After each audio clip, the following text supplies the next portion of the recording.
మామగారు నమస్తే అండి. బాగున్నారండి? మరి మిమ్మల్ని ఎవరు చూడలేదని, పరిస్థితి బాగోలేదని చెప్పారు, అందుకనే వచ్చాం సహాయం చేయడానికి. చెప్పండి. అయ్యే రాష్ట్రంలో చదువుతున్నాను. వాళ్ళిద్దరిని మధ్య మధ్య ఎవరిద్దరండి? అత్తగారిని ఆయన గారు. అలాగే కూరగాయలు అమ్ముకొని పౌడర్ సోడా కాచి వాళ్ళ కోసి నేను తాగేదాన్ని, కానీ మళ్ళీ పోయేదాన్ని. కూరగాయలు అమ్మేవారా? ఎక్కడ అమ్మేవారు? రోడ్డు మీద పెట్టేవారా? ఇప్పుడు ఉందా షాపు? బండి మీద అమ్మేవారా? తోపుడు బండి మీద. చదివాక గట్టిగా చెప్పండి మామగారు. బండి తోసి అలా పోయేదండి అండి. నీరసం వచ్చేసి కాళ్ళు పట్టులేసి అందలేదండి. ఇప్పుడు కాళ్ళు అడుగు తీసి అడిగేస్తారా? వేస్తాను కొద్దిగా. పెద్ద హాస్పిటల్కి వెళ్ళానండి. 2 నెలలు ఉన్నాను అక్కడ. పాప చూసింది. ఎంతమంది పిల్లలండి? మరి అబ్బాయిలు చూస్తారా వచ్చి? వాళ్ళకి ఏం పోతుందమ్మా, వాళ్ళు ఆటో వేసుకొని పెంచుతున్నారు పిల్లలు. ఇల్లు లేదు, పొల్లి లేదు, ఎవరికి గాలే. అది కట్టుకోడానికి ఎడుతున్నారు. ఇంకా వాళ్ళని పెట్టమన్నా చెప్పమ్మా. మరి అదేంటి బాధ్యత ఉంటుంది ఆ కొడుకులకి? తల్లిని చూడరా? మీరే ఎలా పెట్టమన్నాను మీరే అంటే వాళ్ళకి ఎలా బాధ్యత వస్తుంది? ఎంతమంది పిల్లలండి మీ కొడుకుకి? 2 కొడుకులకి. వాళ్ళకి అతనికి పెద్ద అతనికి 2, చిన్న అతనికి 2. వాళ్ళ పరిస్థితి బాగాలేదు, నాకేం చేస్తారో అంటున్నారు. మరి ఏమైనా ఇంత భోజనం వండి పంపిస్తారా?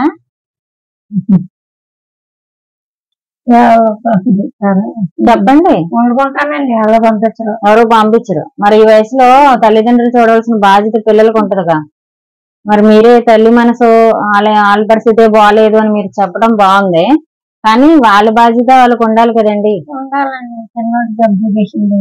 జబ్బు చేసిందండి? ఏం జబ్బు? లివర్ పాడైందండి. డ్రింక్ చేస్తారా? బాగా తాగుతారు. అమ్మాయిని ఇంకా మనమేమంటామండి, అందుకని అంటామండి. కోడళ్ళు వచ్చి మరి ఇక్కడ ఏమన్నా మీకు కొంచెం గదులు ఊడ్చి పెట్టడం, ఏమైనా వండడం, లేకపోతే అత్తగారు కొంట్లో బాగాలేదు తెలిసిందే మీకు. బాగా వచ్చి వాళ్ళలాగా ఉంటుంది మీ చూడండి. ఇంటికి చెప్పుకోరు, వాళ్ళే చూస్తారు కదా. అవును, బాగా చెప్పారు. మరి అమ్మాయి ఎక్కడ ఉంది కదా? అమ్మాయి ఉంది, మరి దాని పోతుంది పని పోతుంది కదండి. ఇప్పుడు అల్లుడు అలా అందరికి బాగోలేదని హైదరాబాద్ వెళ్ళిందండి. ఇప్పుడు అల్లుడు ఏం చేస్తారు? చనిపోయాడండి. అల్లుడు లేడు. అమ్మాయికి ఎంతమంది పిల్లలు? 3 ఆడవాళ్ళే. 3 ఆడవాళ్ళు. మరి ఆ అమ్మాయి ఏం చేస్తుంది? గుళ్ళో పని చేస్తుందండి. గుళ్ళో పని చేసుకుంటూ 3 పిల్లల్ని పెంచుతుందా? బయట పనికి కూడా వెళ్ళిపోద్దండి. పిల్లలకి చదువుకుంటున్నారా? 3 చదివారండి. 2 పెళ్లి అయిపోయింది. 2 పెళ్ళిళ్ళని ఇంకో పాప ఉందండి. ఆ అమ్మాయికి సొంత ఇల్లు అన్నా ఏమన్నా ఉందా? లేదండి, అద్దె. అద్దెకి. మరి మీది సొంత ఇల్లు అనేది? అద్దె ఇల్లు అండి. ఎంత కడతారండి? 2000 ఇస్తారు. మరి మీకు ఇప్పుడు పోషణ ఎలా? మీరు భోజనం అని మీ ఖర్చులు అయ్యే అంటే మీకు పెన్షన్ వస్తుంది. ఎంత ఇస్తారండి?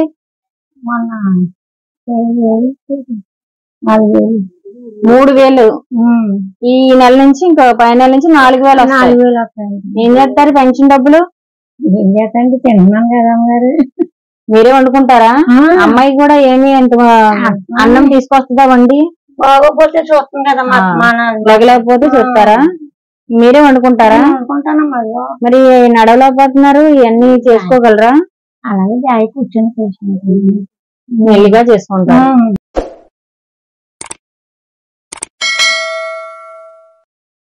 సాయం చేసేవాళ్ళు లేరమ్మా, నేనే జాయిగా చేసుకుంటాను రా. నేను వండుకుంటాను. బొగ్గుల పొయ్యి మీద వండుకుంటారా? పొయ్యి ఉంది, గ్యాస్ ఉంది చిన్నది. అప్పుడు కొన్నానండి తాతగారు ఉన్నప్పుడు కొన్నారు. మరి బియ్యం ఎన్ని వస్తాయండి? కోటా బియ్యం 5 కేజీలు. 5ఏనా? 35 కేజీలు అలా వంటగా ఉండాలి. మా ఏది లేదు, 35 కేజీలు అందరికి ఇస్తున్నారు, మాకే లేవు. మీకు లేవు? మరి ఎవరేటండి ఇస్తున్నారు కదా అందరికి అంటే అక్కడికి వెళ్ళి అడగమ్మా అని అడుగుతున్నాడు. ఎక్కడికి వెళ్ళి అడగాలంటే అండి? ఆఫీస్ దగ్గరికి అంటమ్మా, తిరగాలంట. నేను రాలేను బాబు, ఇచ్చేయి లేకపోతే లేదు, ఫోన్లే మరి అని అన్నింటి ఇంకొక ఆవిడ నేను అలాగ అన్నామండి. మరి 5 కేజీలు బియ్యం సరిపోతాయి మీకు నెల మొత్తం? కొనుక్కుంటానమ్మా. ఎన్ని నెలలు వస్తాయండి? అంటే ఎన్ని రోజులు వస్తాయి 5 కేజీలు? ఒక గ్లాస్ పెట్టుకుంటారా? పొద్దున గ్లాసు, సాయంత్రం గ్లాసా? నెల రోజులు సరిపోక ఇంకా మీరు ఎక్స్ట్రా తెచ్చుకుంటారు. కొన్న బియ్యం తెచ్చి కేజీ కలుస్తానమ్మా. పట్టేటట్టున్నాయంట 40 నుంచి అవి వేస్తాను. కొన్న బియ్యం, కోట బియ్యం కాలు పట్లు పడిపోతున్నాయండి. ఆ 2 కలుపుతారా? కొన్న బియ్యం కలిపి తింటారు. కూరగాయలకి వాటికి 3000 సరిపోతాయా సరుకులకి? అంటే ఏమి పంపించరా మధ్యలో? అమ్మాయి 100 ఉంచు, 500 ఉంచు, ఈ 200 ఉంచు అని? బాబు ఎప్పుడన్నా వస్తారా? పాప మీ అమ్మాయి చూస్తుంది. అబ్బాయిలు ఇంకా ఎక్కడ ఉంటారండి? ఆడపిల్ల అక్కడే గుడికాడే ఉంటదండి. అది ఏ గుడి ఏంటి? ఇప్పుడు పని చేసుకొని ఆ పక్కనే ఉంటదండి. అలా ఇక్కడ మెహర్ బాబా గుడిలో ఉంటది అన్నారు. ఆ గుడిలోనే ఆ పక్కన ఉంటదండి. అక్కడ సేవ చేసుకొని అక్కడే ఉండాలండి. అలా ఉంటారు. అల్లుళ్ళు లేరు. పాప పని చేసుకొని బతుకుతుందమ్మా గుడిలోను.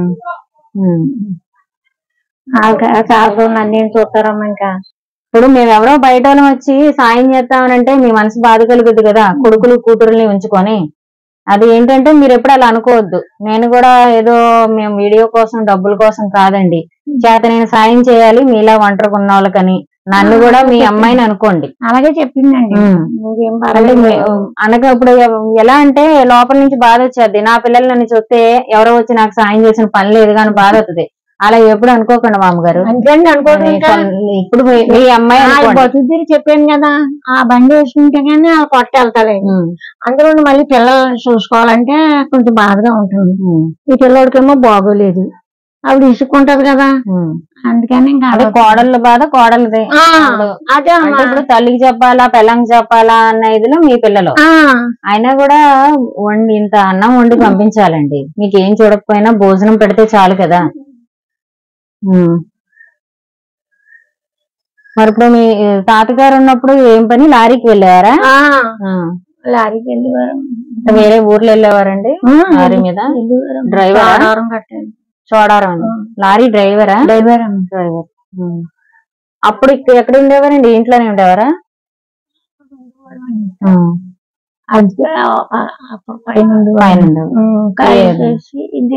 ఇక్కడికి వచ్చేది. ఏ ఊరేంటి అసలు మీది? రాజమండ్రి. రాజమండ్రి. అమ్మా సొంత ఇల్లు లేవమ్మా, అద్దెలకే ఉంటున్నాం తల్లి. మరి మీకు కాళ్ళ నొప్పులకి ఇలా ఆయుష్ పడిపోతున్నారు కదా, అసలు బాగా నీరసంగా ఉన్నారు. మరి హాస్పిటల్కి వెళ్తారా? గవర్నమెంట్ మందులే తెచ్చుకుంటారా లేక ప్రైవేట్ హాస్పిటల్కి వెళ్తారా? అక్కడికే వెళ్తానండి. పెద్ద హాస్పిటల్. మందులు ఫ్రీయేనా? టెస్ట్లు అవి? మరి ఆయాసం చూపించుకున్నారా? నడిస్తేనే ఉంటుంది, అలాగా మాట్లాడలేకపోతున్నా. లేకపోతే బాగానే ఉంటుంది. ఈ పోస్ట్ వచ్చేస్తున్నాయండి మాపులు, ముడుకులు బాగా బాధ వచ్చేస్తున్నాయి. బాధ గురించి పైకి వెళ్ళలేకపోతున్నాం. మోకాళ్ళ నొప్పులకి ఇంకా నడవలేరు.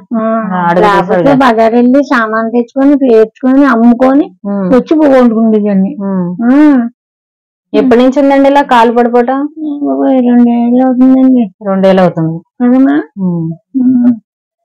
ఇప్పుడే హాస్పిటల్ నుంచి వచ్చే ఏడాది అయిపోతుందమ్మా. మళ్ళీ అలాగే కూకుంటాను రా, అమ్ముకుంటాను, మీరు చూస్తలేదు కదా అని దెబ్బలాడేస్తే చచ్చిపో అక్కడ అంటున్నారు. అదే బాగున్నప్పుడు ఎందుకు ఆ కూరగాయలు అమ్ముకొని చచ్చిపోతే పర్వాలేదురా బాబు, మీరైనా బతుకుతారు. 2 పిల్లలు ఇప్పుడు పట్టించుకోరు మిమ్మల్ని. అస్సలు పట్టించుకోరు. అమ్మా పెట్టేస్తాం అంటారు.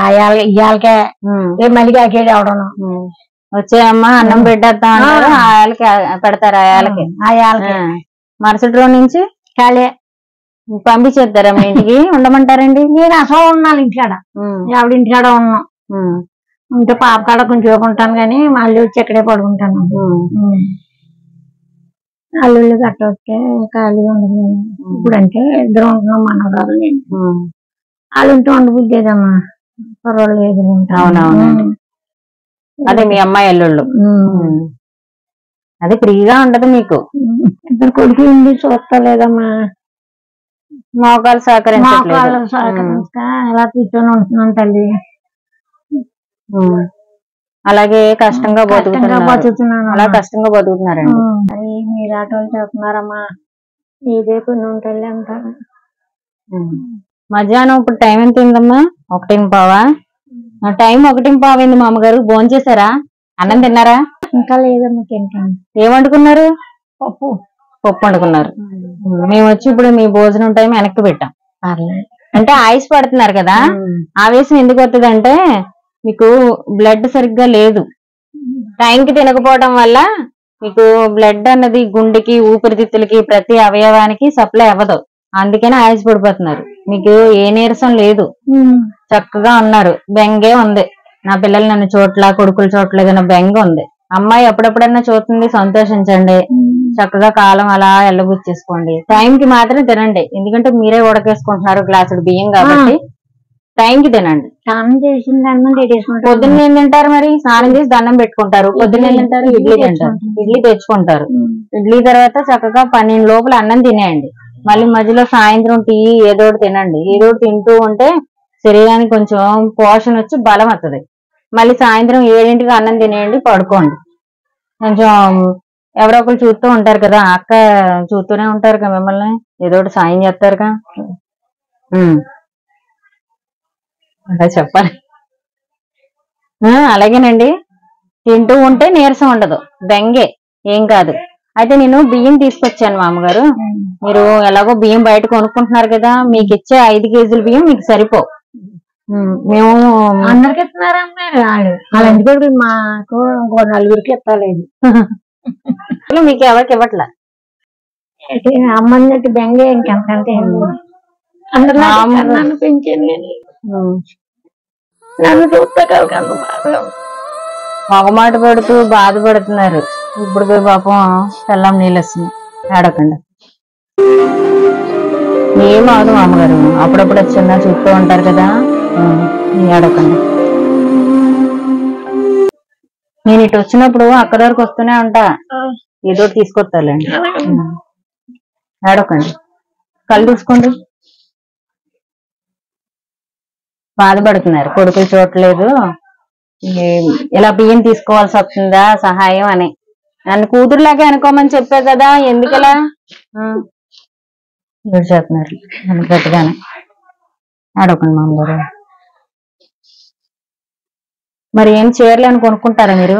కాటన్ చీరలు అవి తాతగారు మీకు ఎవరో ఒకరు ఇస్తారా? తాతగారు మీకు చీరలు కొనేవారా కొత్త కొత్తవి? ఏం కొనేవారు?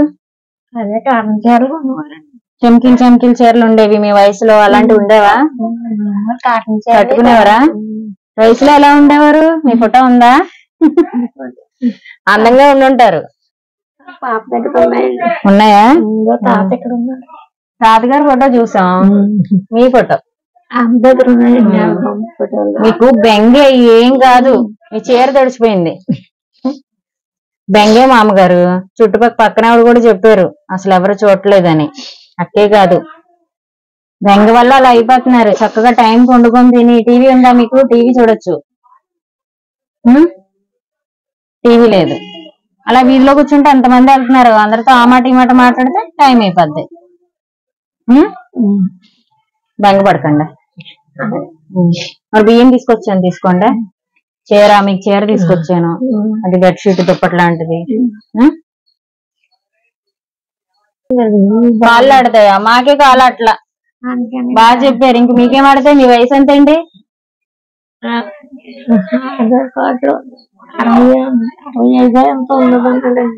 70 ఏళ్ళు ఉంటాయండి. 70 పైన ఉంటాయి. 75 పిల్లలకే పెళ్ళిళ్ళని. ఇంకేం కాలాడితే మరి? అంటే మీకు మనసుకి ఓపిక ఉంది కానీ మీ శరీరానికి లేదు.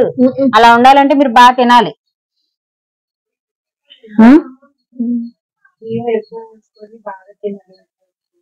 గింజి పోసుకొని తింటారా? గింజ అన్నమే తింటారా? కూర వండుకోరా?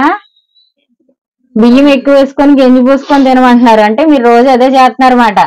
మరి కూర లేకుండా బలం ఎలా ఉంటది? డాక్టర్ అమ్మ అలాగే తిడుతుంది. పుట్టన్నం చప్పడన్నం తింటే మీరు స్వచ్ఛపడిపోద్ది శరీరం. గుడ్డు తినాలి. కైమా తెచ్చుకొని కైమా అవునండి. వారానికి 2 సార్లైనా తినే బాగుంటుంది. రక్తం లేదు అని రక్తం లేక ఆయుష్ వస్తుందండి. ఎప్పుడైనా కైమా వారానికి 2 కాకపోయినా ఒకసారి తెచ్చుకోండి. ఈ రోజు గుడ్డు తినండి. మొన్న డబ్బులన్నీ ఆ పాప ఖర్చు పెట్టిందండి మందులకి గట్టా బాగా చూసాను. బాధపడకండి. ఈ నెల నుంచి పెన్షన్ 4000 చేసాడుగా, కొద్దిగా 1000 పక్కకు తీసుకొని గుడ్లని ఒక వారానికి ఒకసారి కూరని తెచ్చుకోండి. ఎవరితో తెప్పించుకుంటే తెస్తారు కదా, తినండి. బాధపడకండి. బియ్యం తీసుకొచ్చేస్తాం. ఇవ్వండి 26 కేజీలు ఇది సన్న బియ్యం వండుకోండి. చాలనాలు వచ్చేస్తాయి మీకు. ఒక 5 నెలలు 6 నెలలు వచ్చేస్తాయి. ఒక గ్లాస్ డేగా వండుకుంటారు. తీసుకోండి. అది టైంకి మందులు అయితే తెచ్చుకోండి. మీరు ఆయాసం వస్తుందని అంటే మందులు ఇస్తారు హాస్పిటల్లో. గవర్నమెంట్ హాస్పిటల్కి వెళ్తున్నారు కదా, మీ అమ్మాయిని తీసుకొని వెళ్ళండి. మందులు తెచ్చుకోండి, చక్కగా తినండి. అన్ని చూపించిందండి. భగవాన్ తిండి కొంచెం బాగుంటది. తిండి తక్కువ గురించి నీరసం వచ్చేసి కాళ్ళు చేరిపోతున్నాయి. అన్ని దెబ్బలాడి. రోగం లేదు ఏమి మీకు ఏక్క, అసలు రోగమే లేదు. చక్కగా ఉన్నారు. మొహం కూడా కలగుంది. మీకు సరిగ్గా పోషణ లేదు. తిండి లేక నీరసం వచ్చేసి వణుకుతున్నాయి చేతులు. అవి అదేంటంటే నరాలు బలహీన పడిపోయినాయి. సరిగ్గా తింటే అసలు ఇంకో 10 ఏళ్ళు రఫ్ అండ్ టఫ్ గా తిరిగేస్తారు మీరు. తెలుసా మీకు? అదే మీరు చేసే పొరపాటు. చూడండి, కావాలంటే మొదలు పెట్టండి. నెలలోనే మార్పు తెలుస్తుంది. కట్టుకుంటారా కాటన్ చీర? మంచిదే అండి, క్వాలిటీ మంచిది. కట్టుకోండి.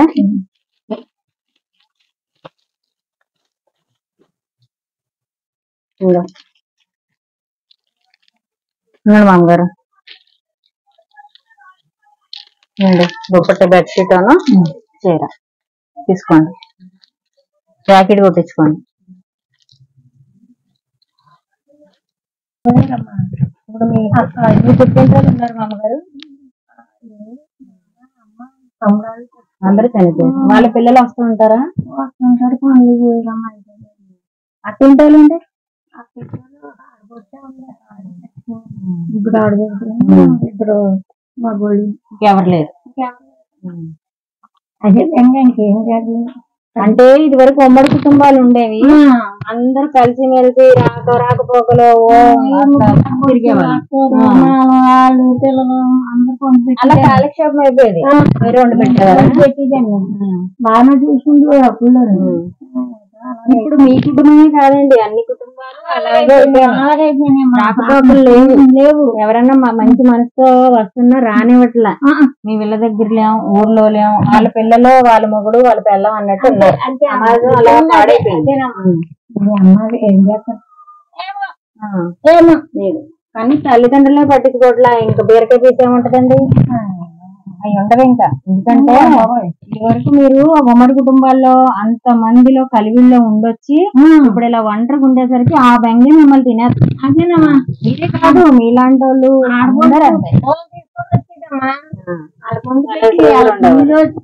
మొగ్గుపోతే చేసేవారు. అంటే అది అన్నాలు పోషించే వాళ్ళు వాళ్ళు పోషించేవారు. చూడాలని ఒకటి, నందవాళ్ళలో ఒకటి, ఇంటిపేటలో ఒకటి మొగ్గు కొడితే బాబు వచ్చేసేవారు. అంటే మీరే చెప్పుకున్నారు. అన్నగారింటికి వచ్చి ఎంతమంది అండి అన్నయ్యలు? ఆయన తమ్ముడు అన్నయ్య. సరే, భగవంతుడు నాకు ఇంకా ఈసారి బాబు అన్నప్పుడు మా ఏదో వచ్చిందండి. మా మామగారు చాలా బాగా చూసుకుంటుందండి. ధర్మం మంచి ఎవరుందో ఎప్పుడంతో పోరతాడు ఉండేదండి. బాగా తిని కట్టం వచ్చే రమ్మన్నాడు. రమ్మంటే పెద్దలు కూడా తీసుకెళ్ళింది. నేను చూడలేనని నా మీద తీసుకొచ్చి మళ్ళీ చచ్చిదాకా రాలేదండి. దాన్ని పోషించే అడగండి ఆ పిల్లలు.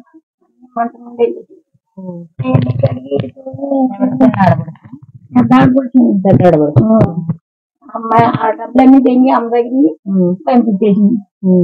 పిల్లలు అన్నారు, మనం రోడ్డు మీద ఉంటే మనలే కదమ్మా అంటారు. అంటారండి. నేను తాగి చెప్పనమ్మా. తీసుకొచ్చి ఎక్కించారు.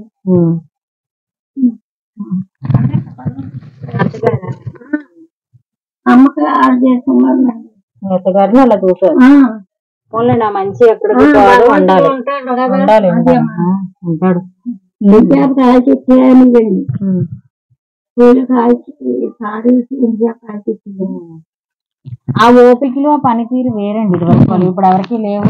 ఇప్పుడు పెద్దవాళ్ళందరూ అలా ఒంటరిగానే అలా కూర్చుని ఉంటున్నారు. మనసులో ఉండట్లా. కూడా పెద్ద పెద్దలు ఏమంటున్నారంటే ఎందుకు ఏదో పుట్టక అక్కడ అన్నారు కానీ నేను అట్లా అనుకోండి తల్లిని తీసుకొచ్చి గోదావరి వదిలేస్తున్నారు. అవునండి, అక్కడ పెడుతున్నారా మా మంది చెప్పాడు. మాట్లాడక ఏమా పొద్దు రాలేదా వచ్చారు బాబు. అలాగే ఏం చేస్తాం మనం, పరువు బాధ్యమని గుట్టుగా వాళ్ళే అక్కడ పెడుతున్నారంటే నన్ను వాళ్ళు అంటారండి. అందరి పరిస్థితి అలా ఉంది. పొద్దున్న ఉద్యోగాలను వెళ్ళిపోయి సాయంత్రం వస్తారు, ఏదో ఇంత ఉడకేస్తారు, అదే తింటారు, మీరు ఆకాశంలో కూర్చో ఉంటారు. రేపు పొద్దున మా పరిస్థితి ఏంటో మాకు అర్థం. కాలం అంతా అలా తయారైంది. రేపు ఉంటానండి.